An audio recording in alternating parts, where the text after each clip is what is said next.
scrub away the gloom before the cameras roll. This matters because the warm, cozy hangout you remember wasn't the vision, it was a forced survival tactic. The show basically has to mutate its entire personality in a boardroom just to avoid getting killed before the first episode. They barely survive the branding nightmare because they pick the best individual actors, but this production ignores raw talent and hunts for invisible friction. They aren't looking for stars, they are looking for a puzzle that fits together without gaps. If just one person is off, if Chandler is too cool or Phoebe is too normal, the entire dynamic collapses. You assume the chemistry was magic, but it was actually engineered by force through hundreds of painful rejections. They narrow the field down to a few group shifts. You lose the mother-hen anchor that holds the apartment together, and Rachel loses that specific vulnerability Jennifer Aniston brings. Cox forcing her way into the Monica role saves the entire character balance from feeling flat. Number 14, they wanted an REM song first, and got rejected. The creators don't want the Rembrandts, they want REM's massive hit, Shiny Happy People. It fits the upbeat, slightly manic energy they are chasing. But REM refuses to let them use it. That rejection forces the production team to panic and commission a copycat track that mimics the vibe, but technically counts as an original. This accident creates a gold mine. Because they own the new song, it is literally dusty leftovers. This accident creates the show's visual anchor.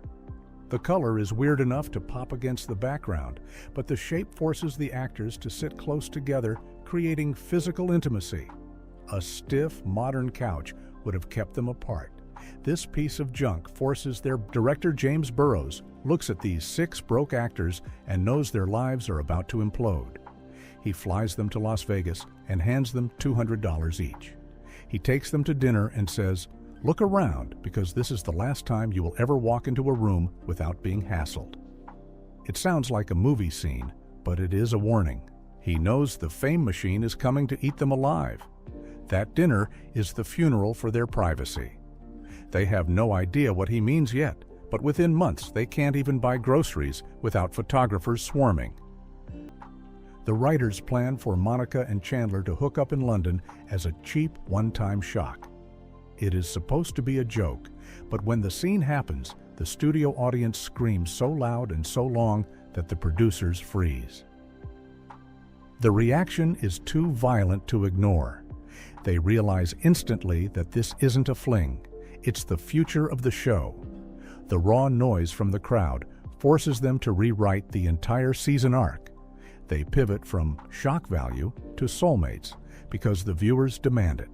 The audience essentially bullies things, convinced that the one with the lesbian wedding will cause advertisers to flee and protests to erupt. They brace for a public relations disaster. Then the episode airs and 31 million people watch it. The network waits for the angry phone calls and gets 4. Total. The silence proves the executives are totally out of touch with the audience. By treating the wedding as normal rather than a political statement, the show pulls off a cultural coup under the radar created. Number 2, even the creators said the money got insane. Marta Kaufman and David Crane watch these salaries explode and feel a weird sense of dread. They admit later that the numbers get insane and actually hurt the creative vibe. When actors make that kind of